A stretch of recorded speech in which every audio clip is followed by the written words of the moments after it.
We've been learning about the structure of an atom. We know that an atom is made up of protons that are positively charged, neutrons that are neutral, and electrons that are negatively charged.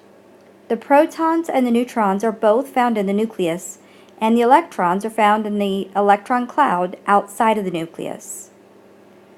The periodic table gives us a lot of information. It tells us the element symbol, the element's atomic number, the atomic mass of the element, and we can use that information to calculate the subatomic particles, the number of protons, electrons, and neutrons. I like to teach the ape-man mnemonic for determining the pen numbers, and the A, it stands for atomic number,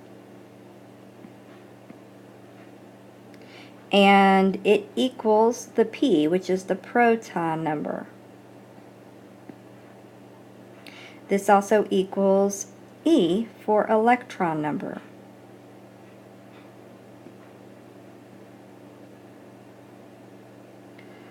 Now, so here's the thing. Protons have a positive charge, and electrons have a negative charge. And the reason the protons equals the electrons is because all of our atoms are going to be electrically neutral. That means they're going to have zero charge. So if we have one positive, we have to have one negative to get that neutrality. All right, looking at man, M stands for mass number. We're going to get that from the atomic mass, round it to the nearest whole number. And we take mass number minus the atomic number, which remember that equaled the number of protons. And that is going to give us the number of neutrons. So there's our mnemonic, ape-man. And we talked about atoms being neutral, so having the same number of protons as electrons. So let's look at an example for sulfur. 16 is going to be the atomic number. If you look at your periodic table, it is labeled for you. And then the number at the bottom is our atomic mass. So we need to know this information in order to get our pen numbers. Alright, so we take, if we're looking for our pen numbers, protons is the atomic number. So that's 16. Electrons is the atomic number, or the number of protons, which is also 16. And the neutrons, we're going to take the atomic mass, which for sulfur we see on here is 3206. We're going to round it to the nearest whole number, which is 32. And then we're going to subtract from that the atomic number. So we're taking the bottom number, rounding it to the nearest whole number, and subtracting the top number from it. And that gives us 16. And that is how we calculate pen numbers. As always, I like for us to practice, just so that I know that you are comfortable doing the assignment. So I didn't start with easy stuff. For instance, I didn't say, hey, the element name is this, and so you can go find it straight off the periodic table.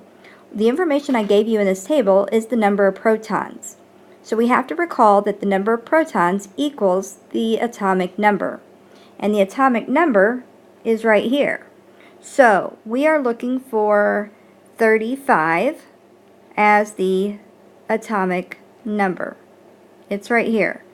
So now I know that this element is bromine, and that the symbol is Br. That is straight off of the periodic table. And the atomic number is 35. Because of ape man, I know that the atomic number equals the proton number equals the electron number.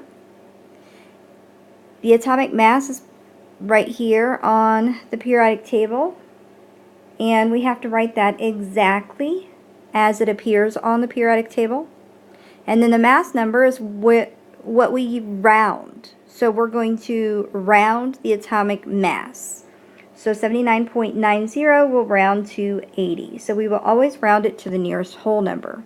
And then we're going to take the mass number according to the man part of ape man. We're going to take the mass number minus the atomic number, and that's going to give us 45 neutrons. This time I've given you the mass number, so we're looking for the rounded atomic mass. Notice that all the atomic masses are increasing. So we can look for them that's close. We see a 19 here, and then we see a 20.18. 20.18 will round to 20. Therefore, I'm looking at neon. And my symbol and the atomic number is 10. I know that because of ape, its atomic number equals proton number equals electron number. The atomic mass is the information on the periodic table with the decimal included. And then finally the number of protons, or the number of neutrons. Remember, we take the mass number minus the atomic number, and we're left with 10. In this final example, I'm giving you the number of electrons. Ape says atomic number equals proton number equals electron number. So if I have 12 electrons, I have 12 protons and 12 atomic number. And then I can find it because I'm looking for the atomic number 12. It's magnesium. I'm not going to be able to write this all. Oh, there we go. Which is Mg. And the atomic mass on our periodic table is 24.30. Now, we take that and round it to the nearest whole number for our mass number, and then we take mass number minus the atomic number to get the number of neutrons. I hope that helped, and if you have any questions, don't hesitate to contact me. Thank you very much.